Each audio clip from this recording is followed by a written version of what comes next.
இந்திய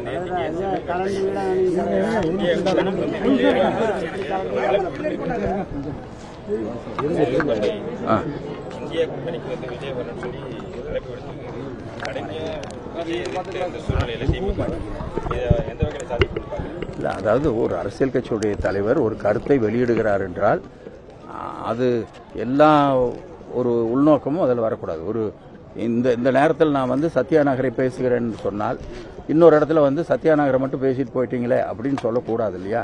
அந்த இடத்துல வருகிற பொழுது அந்த கருத்துக்கு தகுந்த மாதிரி ஒரு கருத்தை சொல்கிறார்கள். எனவே அவர் அதை எந்த சூழ்நிலையில் சொன்னார் என்று எனக்கு தெரியாது.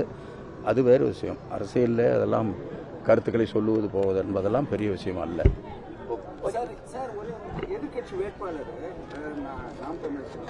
மஞ்சள் மாநகரம் நகரமாகிவிட்டது, பொல்யூஷன் அதிகமாக இருக்குது. இன்றைக்கும் பார்த்தீங்கன்னா காலிங்கராயில் கழிவுகள் கலக்குது. இந்த 4 ஆண்டுகள் இந்த அரசு ஒன்றுமே செய்யலை. பாதாள சாக்கடை மூடிகள்லாம் பல இடங்கள் உடஞ்சி வெளியே வந்துட்டு சொன்னாங்க. ட்ரைனேஜஸ் சரியில்லை. அதை பற்றி என்ன சார்? புற்றுநோய்ன்றது அதிகரித்து வருகிறது. இல்லை, ஒரு 10 ஆண்டு காலமாக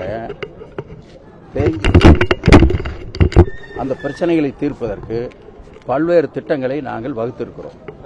அது வந்து காலிங்கராயன் வாய்க்காலில் இந்த பேபி கனால் இருக்கிறது, அதையெல்லாம் சுத்தம் செய்து இங்கிருந்து போகிற சாக்கடை நீர் அதிலே கொண்டு போய் சேர்ப்பது, அதற்கு முன்னாலே ட்ரீட்மெண்ட் பிளான்ட் போடுவது, இப்படி பல்வேறு திட்டங்கள் நாங்கள் கையில் எடுத்திருக்கிறோம்.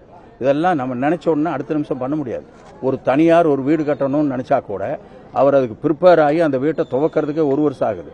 எனவே அரசாங்கம் என்கிற பொழுது பல்வேறு திட்டங்களை போட்டு பல துறைகளினுடைய சார்பாக ஆய்வு செய்து அதற்கு பின்னாலே நிதி ஒதுக்கி அதை செய்வதற்கான ஏற்பாடு செய்யப்படும்.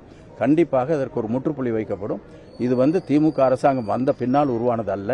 அதற்கு முன்னாலே ஒரு 10 ஆண்டு காலம் அதே மாதிரி பெருந்துறை சிப்காட்டில் என்ன நிலைமையான உங்களுக்கு தெரியும். இதெல்லாம் நீண்ட நாட்களாக தேங்கிவிட்ட பிரச்சனைகள். அந்த பிராமிஸை அல்ல, அந்த பிராமிஸை வந்து நாங்கள் வந்து இன்னும் 1 வருஷம் கழிச்சு எங்ககிட்ட கேளுங்க, அந்த வேலை நடக்குதா இல்லையான்னு நீங்கள் பாருங்க. அடுத்த தேர்தலுக்கு நாங்கள் வருகிற பொழுது அந்த வேலை நடந்து கொண்டிருக்கிறதா இல்லையா என்பதை பாருங்க. இல்ல, தூர்வாரும் பணி பூர்வாங்க இல்ல, அது வந்து வெளியில தெரியாது. அதுக்கு உண்டான ஃபண்ட் ஒதுக்கணும். இதெல்லாம் வந்து வெளியில் நாங்கள் வந்து டெய்லி விளம்பரம் பண்ண முடியாது. அந்த வேலை வந்து அந்த பிரச்சனை முடிஞ்சிருச்சுன்னா ஃபண்ட் ஒதுக்கிடுச்சுன்னா வேலை அதுக்கு பின்னாடி வேலை தொடங்கும். இல்லை, அதனால தான் இவ்வளவு நடவடிக்கை நாங்கள் எடுக்கிறோம்.